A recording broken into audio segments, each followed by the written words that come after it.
The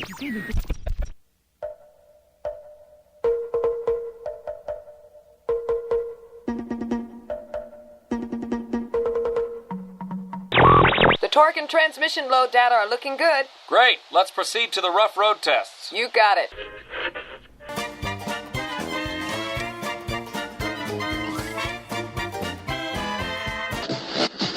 Okay, LA, crank it up, because we're getting ready to rock on this exclusive live broadcast. WDW Radio, your information station. Hello, my friends, and welcome to the WDW Radio Show, your Walt Disney World information station. I am your host, Lou Mangello, and this is show number 226 for the week of June 12th, 2011. This week, we're going to count down our list of top 10 restaurants in Walt Disney World with the best ambiance. Whether you're looking for fun, romance, relaxation, theming, characters, or anything in between, there's a place and cuisine for you in the parks and resorts. I'm then going to play some of your voicemails at the end of the show, so sit back, relax, and enjoy this week's episode of the WDW Radio Show.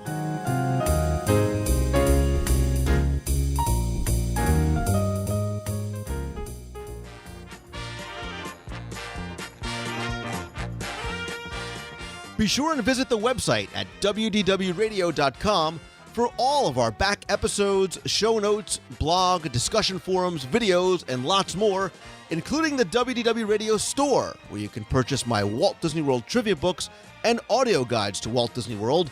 Be sure and subscribe to the show in iTunes, and while you're there, download the free WDW Radio app and the all-new Walt Disney World Trivia app with more than 750 multiple-choice questions, descriptive answers, and hundreds of did-you-know facts and figures.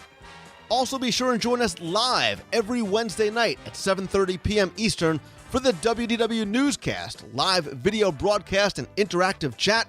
And you can also get together with other Disney fans at our Meets of the Month in Walt Disney World and other Disney events throughout the year.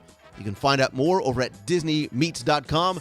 And for more information, updates, and to follow along with everything that's going on, you can follow me over on Twitter. I am at Lou Mangello. And join the WDW Radio page at Facebook.com/WDW Radio.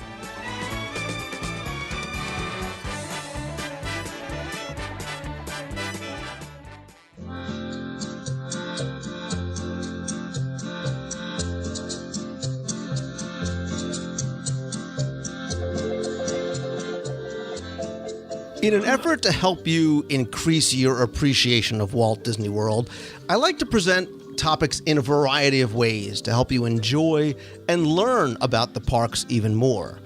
Many times, that enjoyment revolves around food, and one of my favorite ways to share that with you is with our top 10 lists. And it's been way too long since our top 10, meaning it's been way too long since we've welcomed back Tim. I'm not related to Jody, but I wish I was Foster. I am too related to Jody. She's my cousin. I had my daughter convinced of that for years.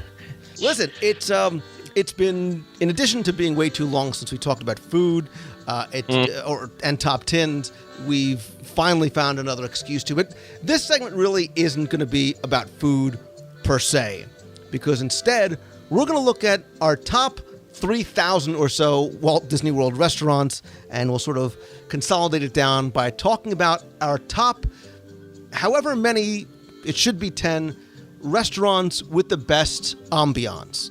Now, I'm going to preface this, Tim, and because we obviously don't talk about these segments ahead of time. Here comes the rules I didn't know about. Exactly. Well, because when I think about ambiance, and I'm curious to see how you approached it, I didn't necessarily mean theming, because to me, ambiance can be anything from fun to romantic to adventurous or even exciting. It could be a character meal. Is that how you approached it too? Yeah, sure. Well, here, to be honest with you, as we probably touched on many times in this show, when it comes to restaurants, you and I have a different experience at Walt Disney World. You, of course, are America's guest, and you've probably eaten at every restaurant a dozen times over. Whereas when I'm by myself, I nitpick, and I rarely get out to the finer restaurants at Disney unless I'm, in the company of yourself. So you got it up on me on this one, I think, because I had a hard time getting to my 5. But I don't even know you anymore. well, you know me. If I'm by myself, I'm at the Tangerine Cafe enjoying life, and that's I'm a creature of habit, and it's simple. But I know every time I turn around, you're Eating. at It's this okay. You can restaurant, say I'm you're eating. at- Listen, I've always said. no, you're dining in style, That's and right. you're trying all the wonderful, establishments that are there. And I feel obligated to because number one, they're there, and look, number Of course. two, seriously, I hear so many people, Tim. We take a lot of what we know about Walt Disney World for granted, but when you hear people come back and say, I'm tired of burgers and fries, or I'm tired of the counter service things, and they don't realize about the other true dining experiences that are there. I know I'm making up excuses, but I think some of the best meals I've had are in Walt Disney World. So I actually had the opposite problem. I, once again, had a tough time narrowing my list down because I found that, I said, well, there's counter service restaurants with great ambiance. There's sit down. There's so many to choose from. And then I had to try to identify what makes for good ambiance because is it the details, the storyline, the theming, the location, the views, all those things come into play. And one is going to be on your list because of the location of the views, while another one might be on my list because of the details and story. And I'm prefacing this and saying if you happen to touch on one of mine before I got to it, I'm throwing the red flag out there, and I'm going to make you defer to another one because I don't have that many. And like you said, your list is you've got to have 3 digits going on your list. Hundreds. I could. You could. I could, You but I probably don't. did. I feel a lot of combo entries coming our way from. Absolutely. There's absolutely going to be combo entries. There's going to be honorable mentions, asterisks, footnotes, endnotes, appendices, you name it, codicils. I'm going to throw a codicil in there. Here and there. So, but look, I'm going to let you go first, and because I'm very curious to hear, and really, throw your best one out there first, so I make sure I don't step on it. Well, I'm throwing one out there. I don't think you actually are going to have this on your list. And for everything I said, it's a go with me. You've been everywhere and seen everything, done everything, eaten everything. I'm going to be the first one to pull out the. All right, go with me here, people. Oh God. I'm opening a door. Plus, you didn't know this that I did this. I broke into the Celebrations bunker today, and I stole the keys to the Wayback Machine. And I promise to clean it up when I'm done with it. But my first entry, we're going back in time, and this is my all-time favorite Disney restaurant. And actually, before I get into this too much, I also have a feeling we're going to mention a lot of things that we've mentioned in the past before, because as you know, food does come up once in a while in these top 10s. So if I'm repeating myself, forgive me, but I know I've mentioned this one because I've been threatened with Christmas gifts along this line, and you'll know what I'm talking about when I get to it. But I'm talking about the Concourse Steakhouse in a Contemporary Resort. Sadly, no longer with us, but when you said how I defined ambiance and how you defined ambiance, to me it was an intangible thing. It wasn't about theming so much. It wasn't about the decor. It was just about the feeling you had when you sat there. Usually an indescribable feeling, like what it meant to you. And the concourse, it's hard for me to say what it was we liked about it, but we loved it. It was, call it the future as you imagined it to be, but not over the top futuristic. The decor, the monorail gliding overhead, the George Jetson salt and pepper shakers, the cream spinach, which was out of this world, and I know I've talked about that before. But sitting in the concourse in that unique building, in this unique restaurant with with the monorail and everything going overhead, it just created such a feeling of, I guess, that we were in this city of tomorrow, that we all imagine we are visiting when we're at Tomorrowland, when we're at Epcot. And it seemed like this was what life would be like in the future in one of these cities, brought to life. We came in on the People Mover monorail connection to meet up with our family and friends and have dinner in this you could say grand eatery in this it's fantastic concourse with wonderful food and like I said, it's George Jetson decor and miss it terribly. And I the whole concourse I miss. It's getting a little too noisy for me in there, but much prefer to when it was quieter, more laid back and more in theming with the older contemporary theme, which was the future as we imagined it, not so much the modern New York chic type of contemporary feel. But so that's my first go with me here, people. You can't go there and check it out, see for yourself. But for those who remember, I hope you agree. Well, I'm giving you this one because it's not necessarily a go with me here. Because I will tell you one thing that I had a tough time, but I actually did take off my list, which I think you can sort of wrap into this, which is something, and people can say, look, they love Chef Mickey's. There's something about going to Chef Mickey's and being in the, you're a monorail ride away from the Magic Kingdom. It's a great way to kick off your morning and your day, and Mickey's there. But I'll tell you that a couple of weeks ago, I was having breakfast at the Contempo Cafe, and I was with a couple of friends, and we just kind of looked up, and I said, this is just awesome. Like, this is, how cool is this that we're sitting here and the monorail's going overhead and you're in this giant A-frame building. You can hear, the energy going on right next door. I'm like, this is what it's all about.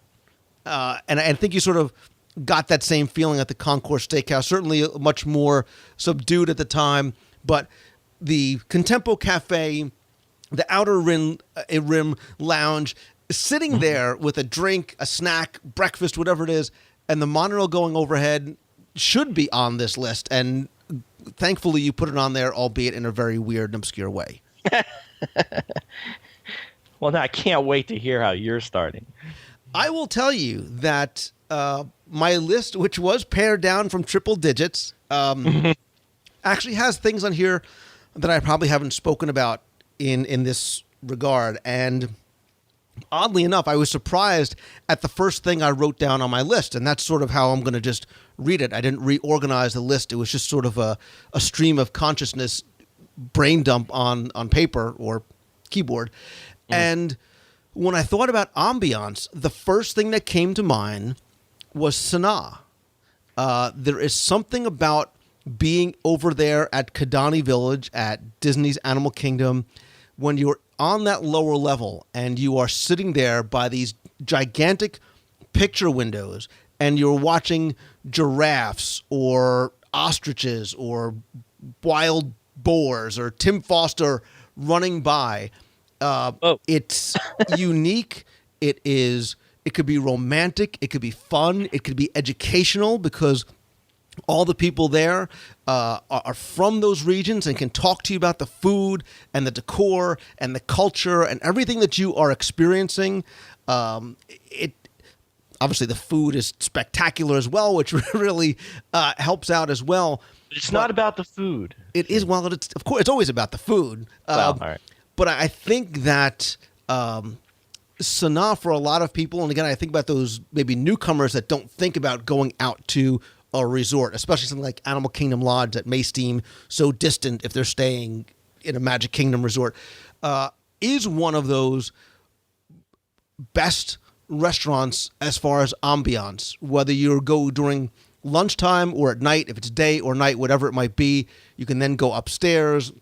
You can go sit on a rocking chair by the fire pit. You can get the night vision goggles. But even inside the restaurant itself, I think it's, we use the word magical and experiential. I think Sanaa is very, very high on my list. Well, that's fantastic. You'll have to take me one day. I was going to say, you've never eaten there, have you? No.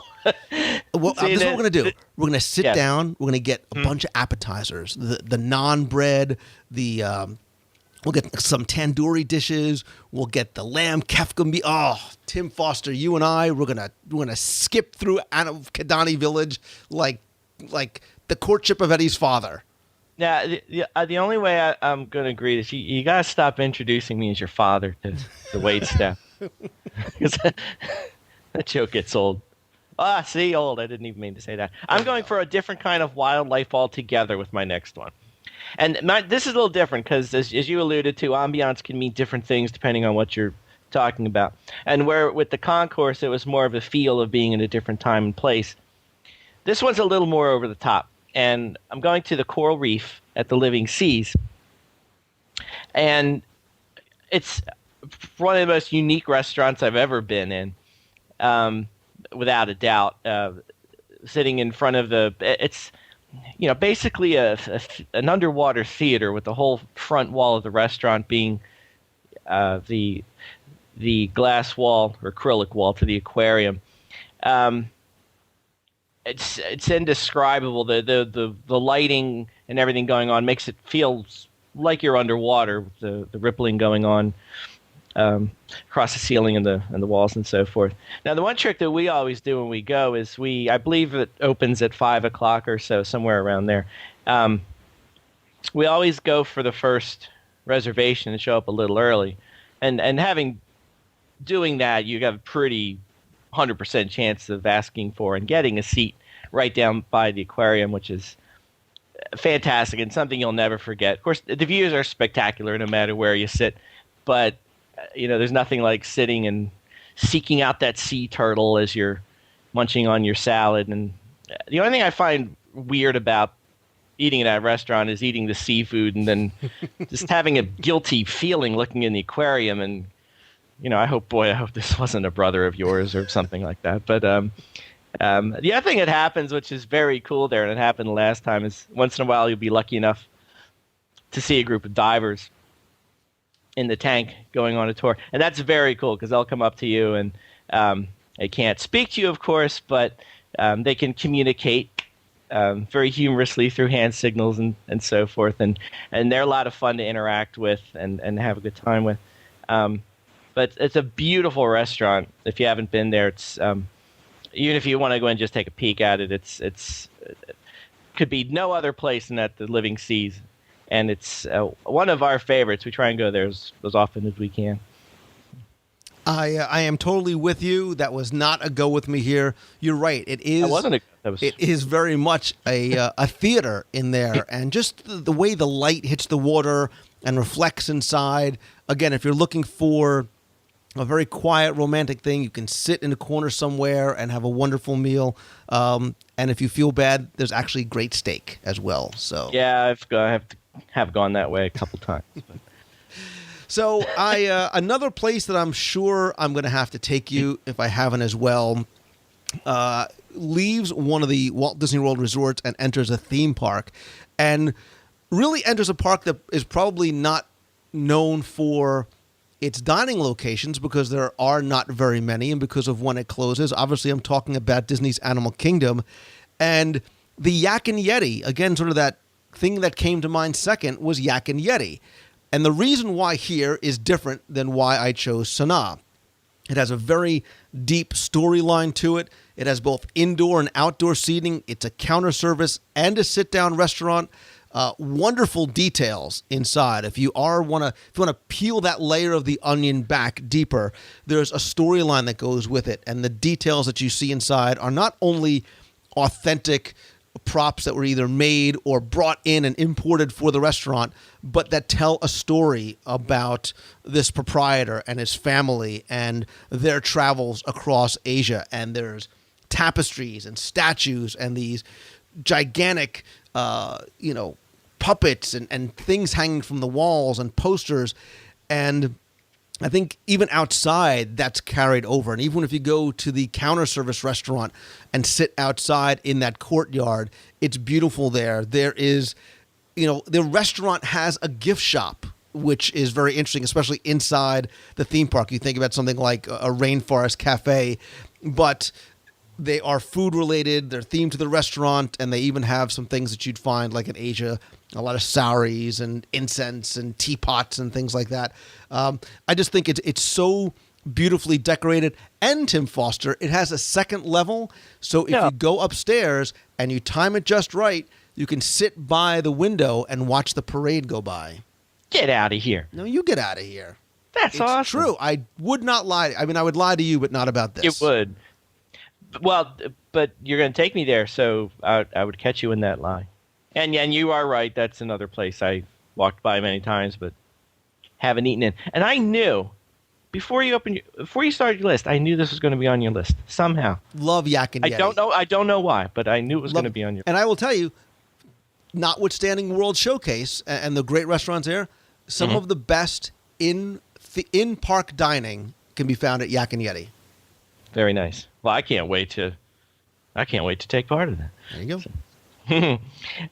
Hey, speaking of World Showcase, that's where I'm going next. So, many fantastic restaurants in World Showcase. Now, I'm not sure if any are going to be creeping up on your list. I could choose from a bunch of them, but I think far and away, if you're talking about ambiance and being taken away to a whole other place, you can't get much better than the San Angel Inn in the Mexico Pavilion. And the neat part about it, it's of course, it takes on the ambiance of the whole inside of the pavilion. It's not just unique to the restaurant. So, of course, as you walk into the pavilion itself, you're in a marketplace under a twilight sky, and the restaurant is just a part of that. You walk past the stores and the kiosks and the quaint little boat ride in the corner. But dining under the stars in Mexico, as it were, it's something you'll never forget. It's a place we hadn't dined at it in a long time, and it took us a while to get there. But once we did, it was everything you hoped it would be. It really feels like you're on a waterfront. You can almost even feel the cool breeze blowing through the air.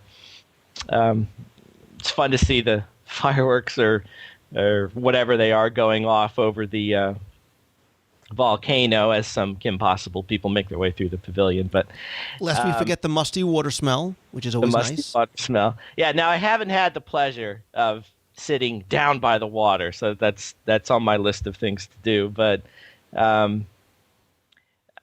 it is. Anybody who's been in the Mexico Pavilion knows what I'm talking about as far as the ambiance in the entire pavilion. And I can't really think of any other place at Walt Disney World that brings that dining outside in a twilight evening to life as well as it does there, consistently. So, I can eat outside when the sun's going down anytime I want, but if it's 5 o'clock and I'm in the mood, well, there I am. So. I think this was a no-brainer. This absolutely has to be close to the top of the list. I would even, here's the codicil, I would even add the La Hacienda onto there, because that new dining area that they put outside, that covered area that juts out into World Showcase Lagoon, you want to talk about a beautiful place to get a waterside view of illuminations. It's spectacular. Even inside the restaurant is wonderful. You get, again, that sort of feeling that you're in a family's home. But again, if you want to sit outside or sit by the window and watch illuminations from there, that was one of the big benefits of the expansion of La Hacienda outside. So totally with it. Now, let me ask you this before I get to the next on my list. Do you have other ones from World Showcase? Not on my list. Okay. Because there, when you said... I only have a couple left. Yeah, I know. Well, it was tough because I went through a lot of World Showcase ones. Like, surely there has to be a few of those somewhere, and that's where I landed. But yeah, and I kind of did the same thing. I didn't want to confine myself to World Showcase, but I did have a couple other ones on there, but they were very, very low on the list, and I struggled with Akershus a lot because I think that Norway. For a lunch and dinner, sometimes people shy away. They're not sure about what Viking food might be. The Princess Storybook meal is great, one of the most popular character meals there. But the reason why I wanted to include it was if you take it just on its face, on the interior, that feeling as though you are really dining inside of a castle definitely comes through, especially if you sit in that little area over in the corner. You've got these stone walls and these tapestry hangings. You know, you look and you sort of buy into it, and you get the feel that this is what dining inside of a castle might be. And the other one that came to mind, and I unfortunately had to push down, was Beer Garden. It's always Oktoberfest at the Beer Garden, just like it's always Oktoberfest at the Foster House. But, you know, you've got these long sort of communal tables where you're just gathering around with strangers who become friends, and there's German musicians, and there's dancing and buffets with sauerbraten and chicken and pork and sour. I mean, just good, hearty food in a fun environment. You've never been there before, have you? No, you're hitting on a few that I have not been in. You just need to come down. I'm afraid of salmon. No, they don't. You're afraid of salmon. Not in Germany, but still, if you're afraid of salmon, you'd probably be afraid of Artist Point. Have you been there yet? Yeah, and you're not allowed to talk about that. So move on to your next one. Okay. Now, come on, you hit like two there without. Do you like that? Do you like how I threw Akershus? No, I don't like how you did that because like I said, I only got a few on my list. So, well, I will leave Artist Challenge Point. Flag is out on the field, so that's all right. Yeah, yes. And to answer your question, yes, I have been to Artist Point. I might talk about that a little later. So, well, there you go. I will leave that to you. But I will tell you again, just going down the list, sort of as they came out of my head. I am going to lump them in together. It is kind of a twofer. And I really shouldn't. Maybe these should be some, because they're two very, very different types of experiences. Oh, go ahead. But I started thinking about the romantic special meals, where you would go to take your mom for Mother's Day, your wife for her birthday or anniversary. And both California Grill and Victorian Albert's came to mind.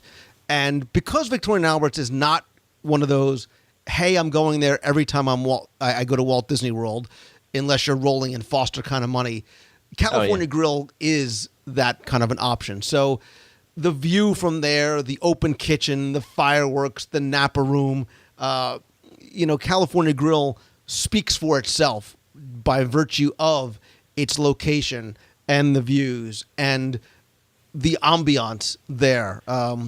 That modern yet cozy kind of feel there.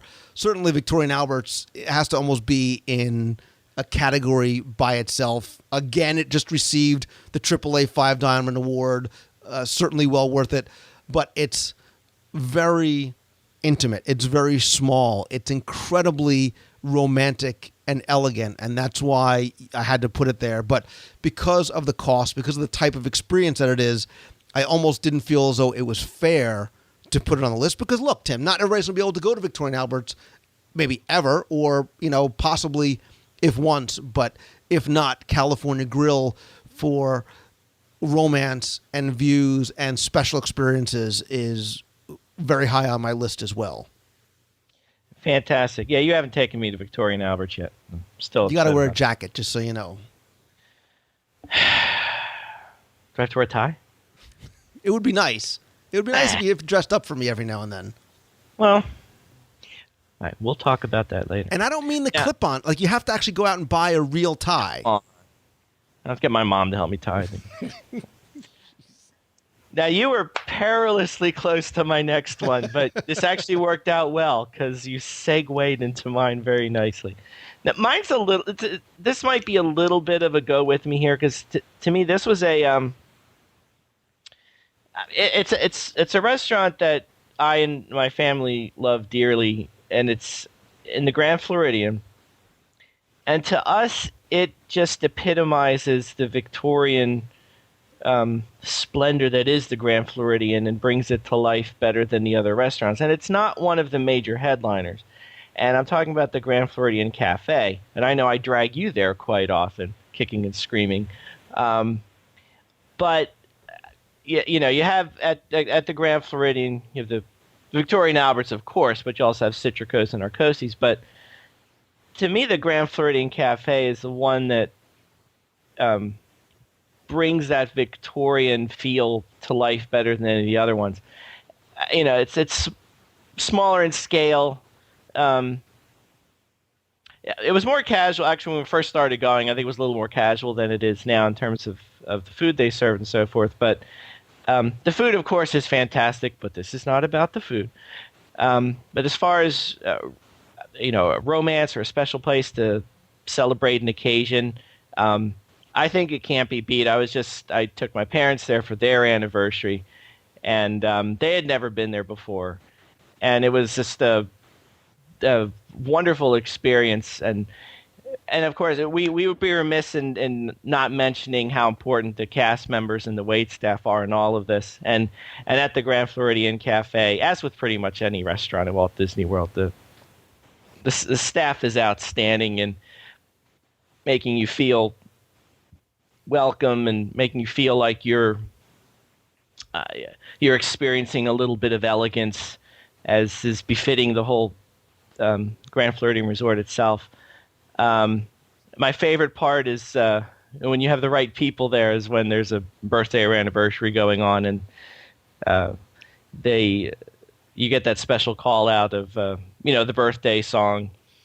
You have to experience it to see why it's so funny. I'm not going to give it away, but regrettably, the person who does these introductions was not there at my parents' anniversary, so they missed out on it. So I had to explain it to them afterwards. But besides all that, I think it's one of the most beautiful restaurants in Walt Disney World, and one of the more, I don't want to say overlooked necessarily, but not one that probably comes to mind when you're thinking of the top restaurants at the resorts, especially the Grand Floridian Resort and the other Magic Kingdom resorts.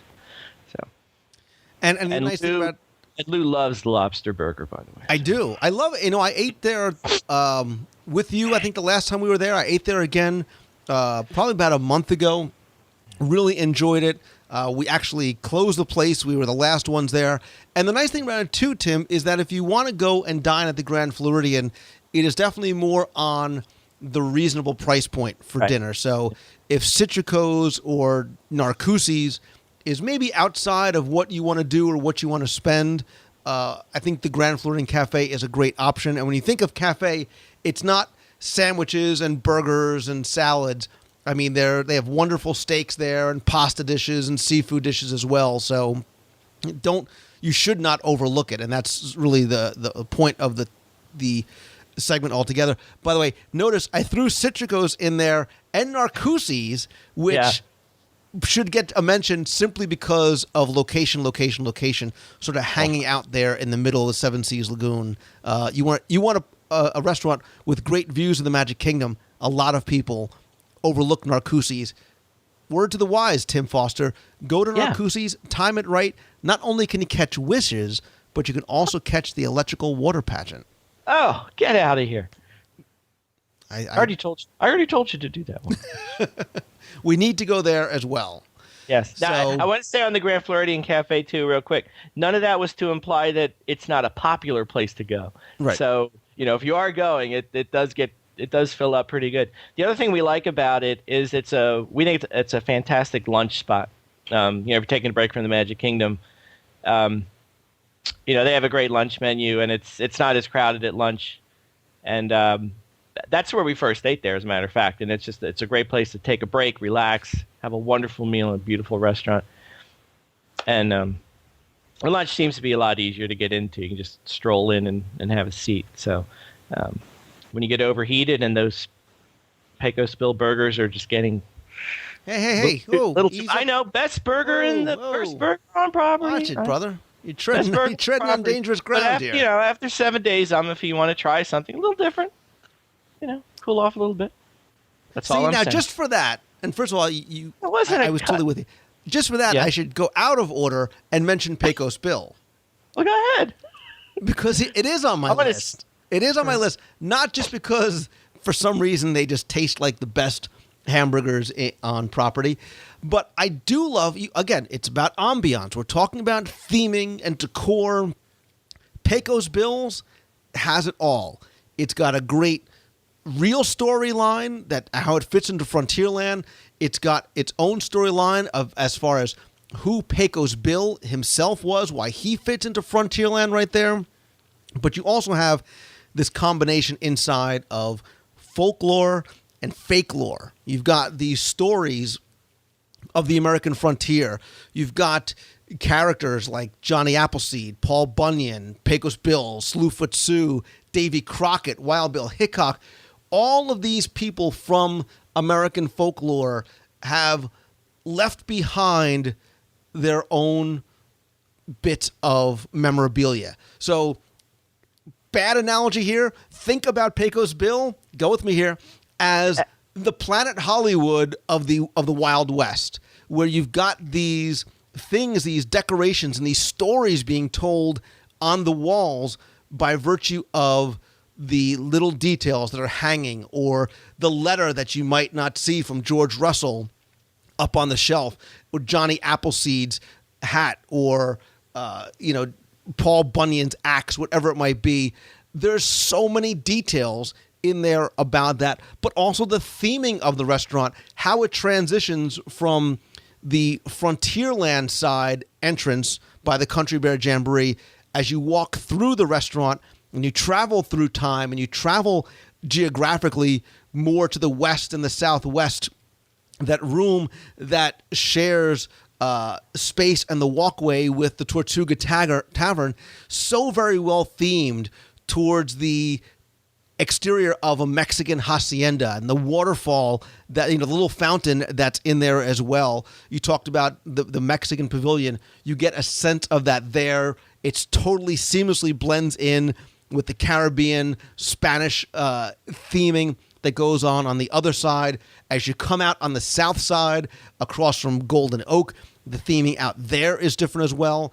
The music, again, from American folklore, and of course, we'd be remiss if it didn't have the Ballad of Davy Crockett, but that all tells a story. It sets a sense of time and place and environment, and it's a counter service, quick service, in and out kind of place. But I think Pecos Bill's, believe it or not, is actually one of the restaurants that has the best ambiance if you take the time to enjoy it, and enjoy it with all of your senses, your sight, your sounds, and obviously your taste in all of Walt Disney World.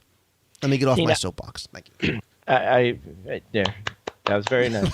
Thank you very much. No, I think actually this would be a good time to offer a dining tip out there, because I think, well, I don't think there's any question about everything we've talked about so far, that Pecos Bill is the one restaurant that we're discussing that I'm sure everybody's been to and never took the time to look around and see what was actually going on. I think to most people, it's very much it's lunchtime. Where are we going? Let's everyone go get a tray, get a burger, find a corner, eat it, and then move on with the rest of the day. Now, whereas all the other restaurants we're talking about, are distinct restaurants at resorts and are very obviously themed and meant to be sit down and enjoyed. I think Pecos Bill does win the award for most overlooked and underappreciated one. And the tip being, like, a tip best appreciated, go, do the eat at off hours strategy, like, have lunch very late or have dinner very early. So, you can do your best to try and avoid the crowd and enjoy all the aspects of Pecos Bill that you talked about. It's not much of an issue at the other restaurants, but I think if you really want to learn more, you can also get the upcoming Frontierland audio guide to Walt Disney World, coming soon on CD and download. Sorry. Well, I've seen the cover, and oh my goodness, it's fantastic. That really was one of yours, those, right? Pecos Bills? Yeah, absolutely. It really was an entry. It wasn't an aside. I am passionately defending Pecos Bills. Well, you don't have to defend it to me, even though I might argue with you about better burgers elsewhere. But we'll have to have a burger off one day. That's what we should do. Top 10 burger. All right, that's another one altogether. But this, if I'm counting right, this is my final one. So I am doing a combo here. Am I counting right, Lou? This is my last one. That's fine, but you better get a burger and fries and sit back, because you got a long day ahead of you. Yeah, I know. Well, I got my pillow. I prepared. I got a pillow and a blanket here. So as soon as I'm done this, I'm just going to turn the sound down, have a little nap, see how you do. I'm heading over to the Wilderness Lodge, which, hey, surprise, since I told you couldn't talk about Artist Point. But I'm actually going to talk about the trifecta of dining experiences there. And I am going to leave out, for all you Roaring Forks fans out there, I am leaving that off of this list. Never struck me as the most ambient of eateries around. But if anyone objects and they want to defend the ambient merits of the Roaring Forks, that's fine. But I'm talking about Whispering Canyon, Artist Point, and Territory Lounge. And I think they're all wonderfully themed and have a great ambiance, but they all have a unique character, which I think is very interesting. We've talked about the Whispering Canyon a lot, you and I, about your rendition of "I'm a Little Teapot," and I'm still looking for that on YouTube. I haven't found it yet.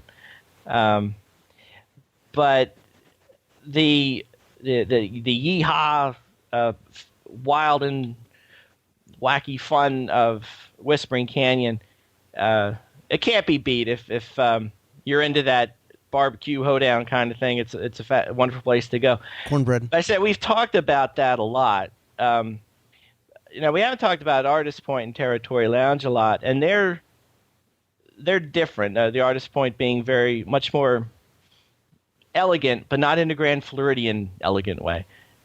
It's very much a restaurant that's about the ambiance of not only the inside of the restaurant with the huge ceilings, but the views outside, the paintings on the walls.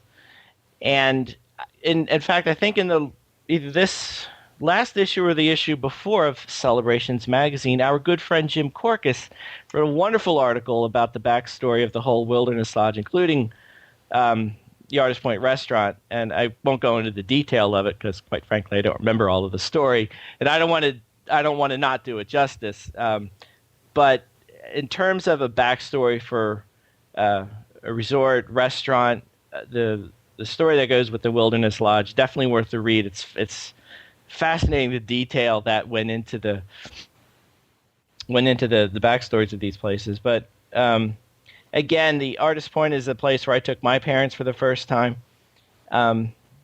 Very elegant in a northwestern foresty kind of way.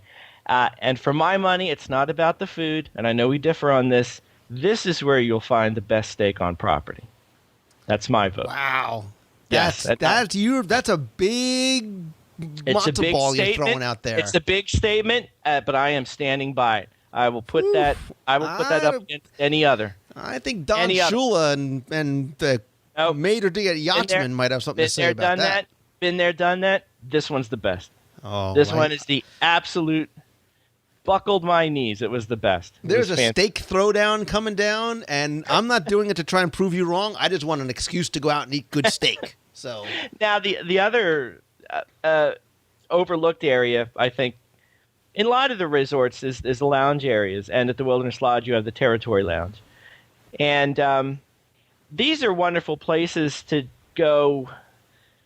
If you're not in the mood for a full dinner, if you didn't happen to make a reservation and things are crowded, you can usually always find a place to sit at the lounge and have a sandwich or a burger or whatnot and enjoy generally the same ambiance as their parent restaurant that's next door. And the Territory Lounge is no exception. And the one thing about it that's pretty unique and pretty cool is that it has... It's overflowing with hidden Mickeys, which are fun to find. And you're actually... I don't know if they still give this out to you. I haven't asked in a long time, but the Wilderness Lodge would have a sheet of the hidden Mickeys, some of the hidden Mickeys that are found in the restaurants, many of them in the Territory Lounge. So you can see a lot of times families sitting there with the children looking up at the ceiling and looking at the horse and trying to find that elusive hidden Mickey spot, or finding the one in the pot that's on the mural as you enter the lounge. But as far as ambiance, all three of these restaurants perfectly capture I think the ambiance of the Wilderness Lodge, which we've talked about time and again, is one of the, if not the most beautifully themed resort in Walt Disney. It's certainly up there. But they each capture that ambience in a unique way, whether it's the elegance of Territory Lounge or the fun hoedown atmosphere of Whispering Canyon or the relaxed atmosphere of Territory Lounge. And we find ourselves going there time and time again. And it always seems to be a different experience every time we go. I agree with you wholeheartedly. Especially when you do I'm a Little Teapot. Well, you should have seen me dancing around on the pony last time I was there. I did see that. There's a video somewhere. Anyway, I agree with you. I think Artist Point is all about the views. You've got this panoramic view of, Bay Lake and Wilderness Lodge and everything outside. And again, we've talked about how I think Wilderness Lodge, probably more so than any other resort on property, is one that transports you to a different time, a different place. You get that sense that you are in the Pacific Northwest, that you are eating at a restaurant in a national park somewhere, and amazing food. Get the salmon when it comes. It's like there's like a 2-week time that they get that salmon in. It's going on right now, so go out and go get it. Territory Lounge is one of my favorite places to sort of relax at night. There's also, again, great story in there. You learn about the journey of Lewis and Clark, and you journey the expansion westward and eastward and the building of the Transcontinental Railroad. There's great historical and educational opportunity in there as well. I know you like to just go in and do shots, but for those of us who just want to relax with a simple cocktail, there's a TV in there, but there's also a great story to learn in there as well. So I really like Territory Lounge as well. The one thing about, before I let you go on your, my 95 honorable mentions that I'm sure you got, the one thing with the Artist Point that is pretty unique as far as I know with all the other restaurants, it not only affords you wonderful views of the surrounding areas, but there are views of the restaurant itself that are pretty unique. And to do these, I forget, it's either the 6th floor or 7th floor. One of the floors, if you're up on that side of the resort wandering through the halls in the guest room areas, you'll find little windows in some of the corners that look down into the restaurant. And it's it's a unique view, obviously, but you get a better appreciation for how beautiful the restaurant is from seeing it from that angle. So if you're in the Wilderness Lodge and have time and you're wandering around and just relaxing, you seek out those views. They're pretty memorable in their own right. So, not to mention there's a lot of neat stuff to find as you wander around the Wilderness Lodge, but that's a list for another day. Listen, I think we mentioned it on one of our things to do when it's cold or rain or whatever. Wandering the Wilderness Lodge you can do for hours, and I highly, highly recommend people do. I think we also mentioned it as like free things to do in Walt Disney World. Right. Wandering Wilderness Lodge and eating at all 3 restaurants is something you should do as well. So I'm going to just for the Tim Foster go with me here factor, I'm going to mention one that I think is deservedly on a list, and for some people it's going to be like their small world. You're either going to love it or maybe you're going to hate it. Maybe you're not going to love it so much. But again, we're talking about ambiance, and we're talking about what these restaurants, the purposes and what they are trying to serve with their decoration, with their story. And I will tell you, as the father of a 5-year-old boy, T-Rex Cafe in downtown Disney is his like pure utopian restaurant. Listen, is it for everybody? If you don't have young kids, maybe not. There is a certain volume level that's in there. It is loud. That is not the place to go for your business meeting.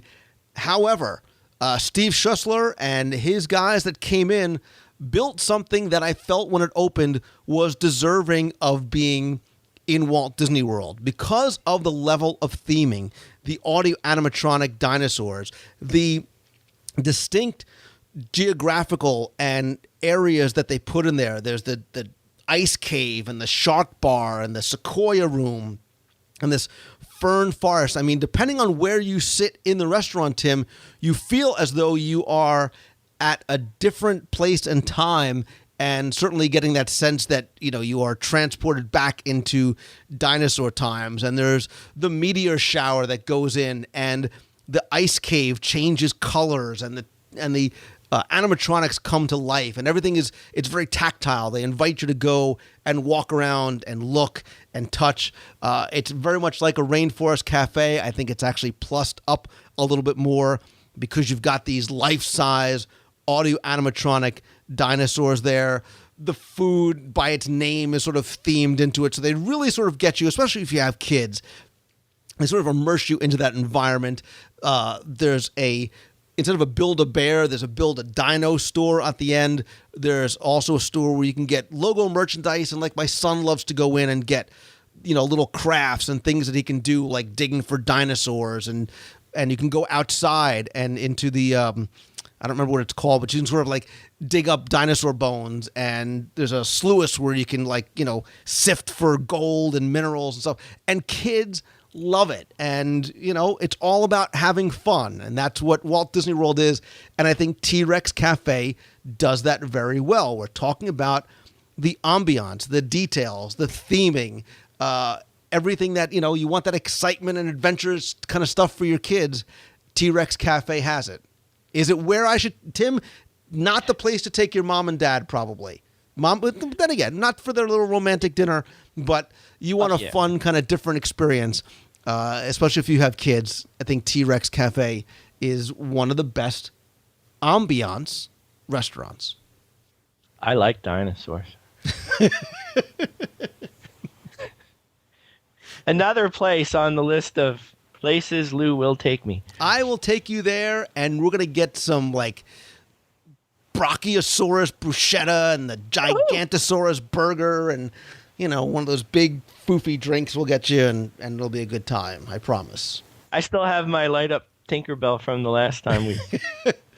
One thing, Tim, we have fun wherever we go, and that's what it's all about. That is what it's all about. So, am I to surmise that you have come to the end of the very short list? Well, I'm at the end of the list that I wrote down. Is there something else that jumped to mind for you? I love the Tangerine Cafe. No, forget it. All right, so listen, I'm gonna throw a couple of other ones out there because I feel as though I would be remiss. Baklava. Dude, I'm with you. Tangerine Cafe, one of my favorite places to go for lunch. One of, I think, the best values, dollar for dollar, for the amount of food that you get in Tangerine Cafe. That shawarma platter with the lamb and the chicken.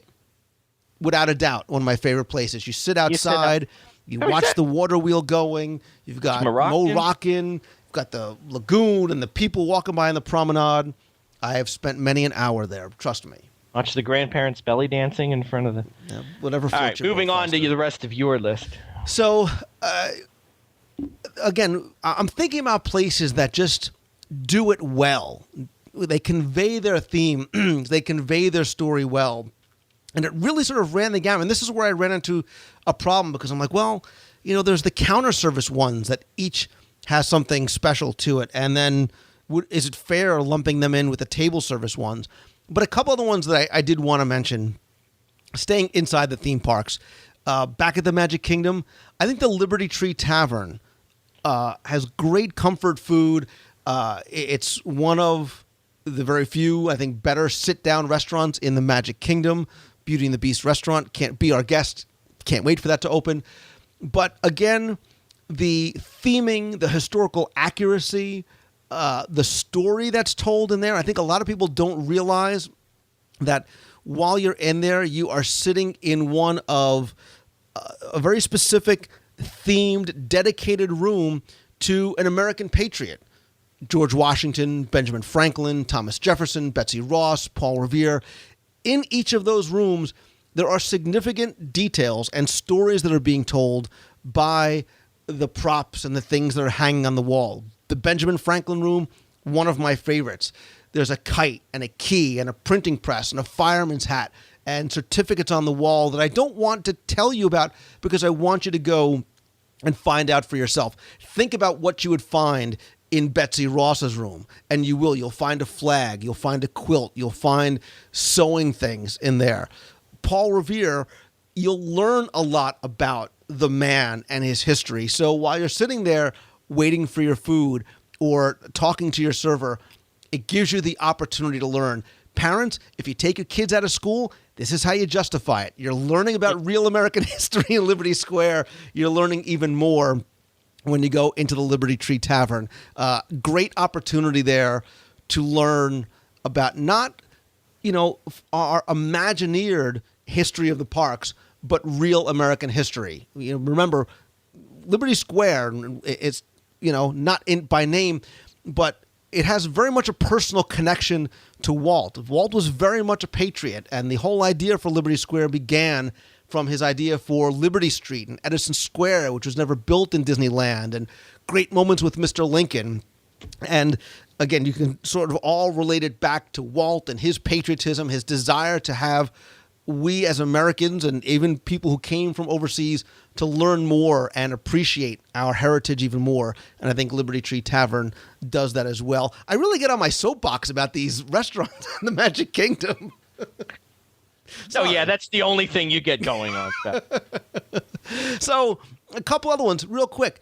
Wait, I went for a weird one. I got a weird one. Another one. Please, go ahead. Yeah, I got it. No, this is a weird one. And I'm probably going to ruin the rest of my list when I mention this. Because this is a real go with me here, people. And you're going to have to help me because I don't even remember what this is called. Man, you scare me. Go ahead. Well, my wife loves the electric umbrella. But what was the name? And if I thought about it long enough, I remember. The Italian quick counter service place that used to be in Epcot was called? The Italian quick service place? Yeah, they had pizza. Come on. In Italy? No. In Future World. Well, Stargate was there. The Stargate was there. I don't really know. What was it called? We sound stupid now. Speak for yourself, brother. This is all you. Don't drag me down into. No, I know the name because it's escaping me. But it was the reason I bring it up. It was the first place we ate when we went to Epcot for the very first time, and it was. I've told the story a million times. It was an October evening. It wasn't crowded. It was Epcot at its finest when the original Imagination ride was there, so on and so on. And we ate there, and it was just. It was like the pizza planet of Epcot. It was a magical evening, and I'll never forget it. And if it opened tomorrow and I went back, I'd probably look around and go, ugh. But I'm done. Go on with your next one. So, brother, I got to tell you, man, you got me. All right, then I'm just gonna say electric umbrella. How cool is the electric umbrella? That was really. Then let me cross that off. I'm gonna look this place up. Everybody out there is screaming the name of the restaurant. They probably are. Now I do feel stupid that I don't know what you're talking about. But I'm gonna look at while you're googling your little heart out over there. I wanted to stay in the Magic Kingdom because I think while we were in Liberty Square, Columbia Harbor House 2 is just full with wonderful nautical details and stories in there. Even Casey's Corner. It's a small little hot dog place, but it's got that real, turn of the century American ballpark feel. And I love getting a hot dog and sitting on the bleachers under the Mudville sign, watching the old Mickey and Goofy shorts on the black and white screen, and that old baseball kind of pinball game that's in there. Small, quaint, and then you've got the piano player outside playing the ragtime music. Love Casey's Corner. And I agree. You're still googling. All right, last couple of ones real quick. Wait, here it is. Wait, the Future World section, the Future Time. Pasta Piazza. That's what it was. Listen, it's over where the character greeting area is now. I think is what's in there now. Like the place that's. Never mind.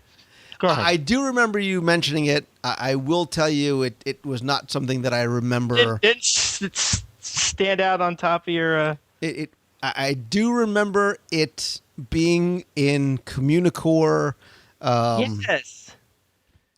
Come on, there was music coming out Oh, the there was bushes. music. Well, Oh my God! gosh, no other restaurant in Disney World has that. No. I don't even think it was Italian music. It was ambient music. That's what it was. That's what makes Okay. See how I Alright, pulled good. that together? We'll do a I whole saved- Wayback Machine I on the saved Pasta that one, Piazza didn't I? Restaurante. How's that? All right. All right, let me Got- get through a couple of other ones real All right. quick. Some real ones. These are real ones, All right. and I have said many, many times, I'm sure you know this, one of my favorite pavilions, one of my favorite places to eat lunch to is Japan. And Yakitori House, I love, love, love getting, a little iced green tea, a little sushi, my little, box of food in there, and sitting all the way up top in the corner in the shade, under the shade tree, looking out and down over the promenade at the World Showcase Lagoon. The Japanese music is playing in the background. You hear the waterfall. It's quiet. It's peaceful. It's very much out of the way. It is one of my sort of places that I go to kind of get away from it all and just relax or work or write. That corner of Yakitori House, if you ever can't find me, Tim Foster, there's a good chance that's where I'll be. I'll just pull out my loot tracking device and I'll There find you go. You just and then two other ones real quick because we have to mention them and I think deservedly so. Ambiance. You're talking about ambiance, accuracy, theming, transporting to another place in time. 50s Primetime Cafe. Mm-hmm. And here, more so than anywhere, the cast members make that ambiance happen there. The decor is great. It looked like my grandmother's kitchen from the 50s, absolutely, with the Formica and the bad furniture and the rooster on the wall. But the cast members there and the roles that they play beyond being just your servers definitely foster that sense of incredible ambiance and give you a show along with your dinner.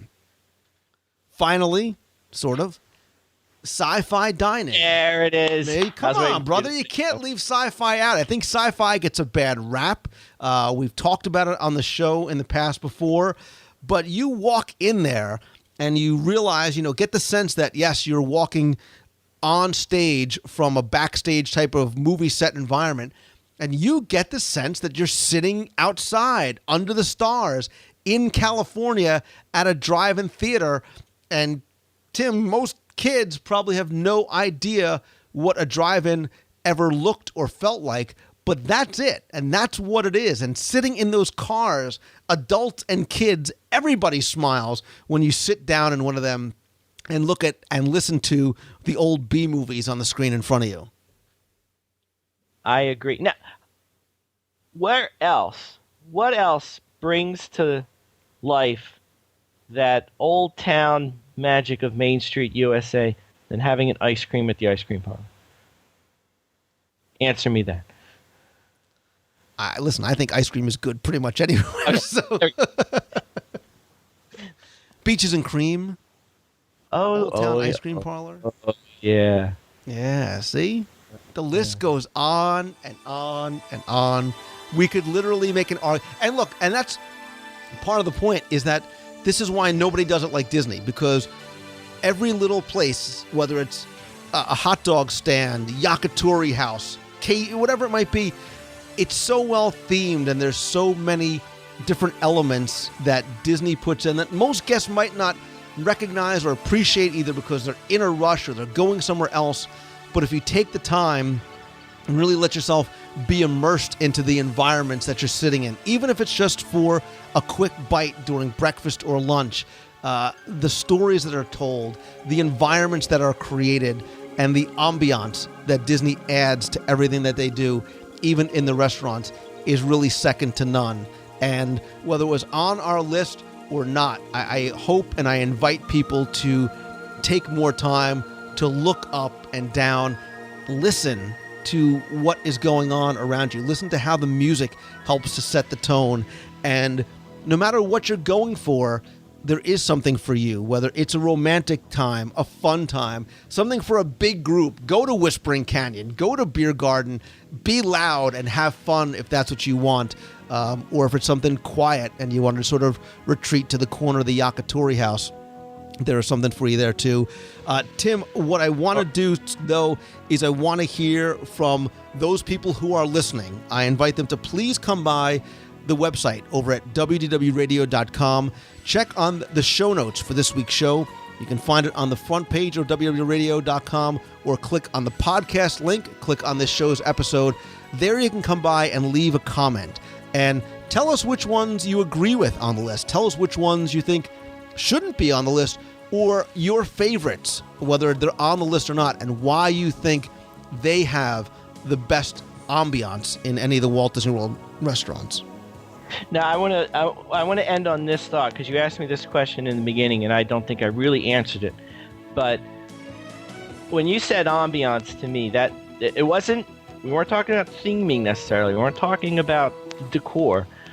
And to me, I think what's cool about this list and what other people might be chiming in with their thoughts is like the ambiance of the restaurant in this case has something to do with the decor. It has something to do with the theming, but it has a lot more to do with other things that are going on. It could have something to do with who you're there with. If you're celebrating something, the time of day you were there, if this was your first time there. Like, we joked about my pasta piazza thing there, but to me, that's a restaurant. That's an example. Like, most of the time, you would never think of that when it was around as a place that, it's known for its ambiance. But because of when we were there and it was our first time and everything, it meant something special to us. And as somebody sort of famous once said, like, finding these ambient moments at these restaurants that really speak to you is creating these magical moments that you're going to remember. And a lot of times you can't force yourself into a spot where you're going to have a magical moment. You can only put yourself in a position where it's most likely to happen. That's deep. You see where I'm going with that? I like that. I love that, actually, because... But the point being, though, you could find yourself at, pick an innocuous restaurant we haven't even talked about. But you could have the most magical memory of any that you have there for whatever reason. Whether it's the decor, the ambiance, it was your anniversary, it was the cast member who was very nice to you, or a fantastic dessert, whatever it was. It could be anything. And I'm interested in hearing what other people say too, because I'm sure there's lots of stories like that. It was special because of other things that were going on at the time. So.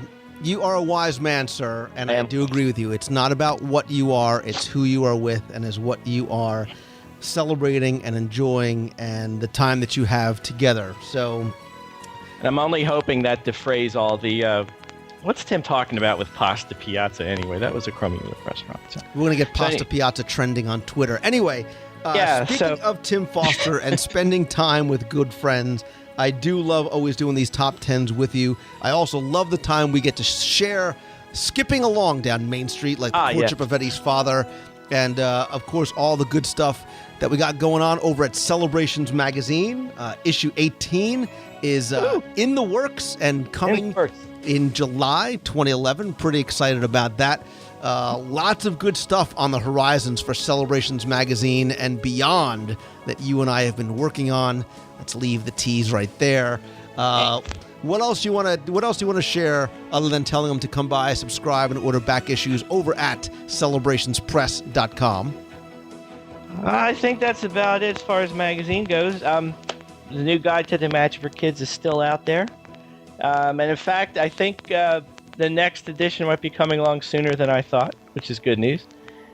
And there's going to be some other Guide to the Magic books and goodies along the way as well. And if I give them away, that means I committed to them. So I'm going to leave it vague. And good idea. Awesome.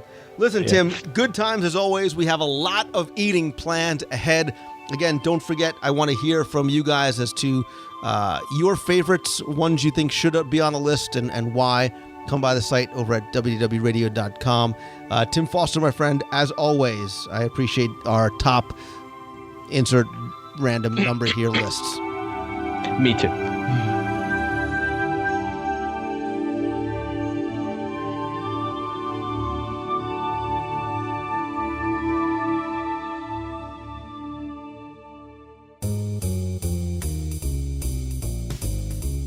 That's going to do it for this week's show. Thanks again for taking the time and tuning in this and every week. Remember to come by the website at WDWRadio.com. Post your comments in this week's show notes. Let us know your favorite restaurant in Walt Disney World with the best ambiance. Also, while you're there, be sure and check out our new Disney Book Club, the photo galleries, everything else. And remember, you can also call into the voicemail at 888-703-2171 or email me at lou@WDWRadio.com. Thanks, as always, to my partners and sponsors, including MEI and Mousefan Travel. Whether you're going to Walt Disney World, Disneyland, any sort of Disney vacation, they offer the best prices, best level of service. You can check out Becky and her team over at mousefantravel.com. If you're looking to stay at Walt Disney World, but want your own private pool, spa, multiple master bedrooms, and lots more, allstarvacationhomes.com has everything from 2-bedroom condos up to 7-bedroom homes and more. When you're in Walt Disney World, be sure and stop by Bongo's Cuban Cafe for lunch or dinner. In addition to great Cuban cuisine, they've got live music and dancing on Friday and Saturday nights, indoor and outdoor seating, 3 bars, an express window, and lots more. Again, located right in the heart of downtown Disney, or check them out online at bongoscubancafe.com. And if you follow my tweets, you know one of my favorite places to stay is right in the heart of Walt Disney World, over at the Swan and Dolphin Hotel. In addition to the Heavenly Beds, I love all the great restaurants, including Blue Zoo, Shula's, and lots more. For more information, check them out over at swananddolphin.com. As always, my friends, if you like the show, and I hope you do, please help spread the word. Let others know about it. Tweet out that you're listening. Share a link over on Facebook. Please come by, rate and review the show, the Trivia app, and the free app over on iTunes as well. And as always, my friends, and I mean it, you are my friends, whether we've met or not yet. Thank you again for taking the time and tuning in. And remember, it's never too late to start pursuing your passion, to follow your dream. And when you do, always keep moving forward. I hope you have a great week, everybody. Thanks again. See ya. Hey, hello, how's it going? This is Brian Rainey from Kansas City, Missouri, and just want to say hello from Disneyland. I am Saturday, and I did the Little Mermaid ride this morning. It's pretty cool. I just got off the New Star Tours. Took about an hour to get on it, but it's worth the wait. So, bright and sunny in Disneyland, and just want to say hello. See you later. Hey, Lou, it's Darlene Nagy from West Seneca, New York. Hi. Just wanted to call in and say I am now 40 days out until my Animal Kingdom Lodge trip and the Savannah View. I'm getting really excited, so it's even coming closer now than it was before, since this is June and next month's July. So really excited, and I'm also excited about going to a meetup with a lot of my Deck 7 friends. Go Deck 7 in Hershey in August. So really excited. Talk to you real soon. Have a magical day. Bye. Hey Lou, this is your old buddy Jamie Harker calling, and I've got my little mini-me here with me, my son Jonah. Dude. And we'd like to sing a song for you. Fish are friends. Fish are friends. Fish are friends.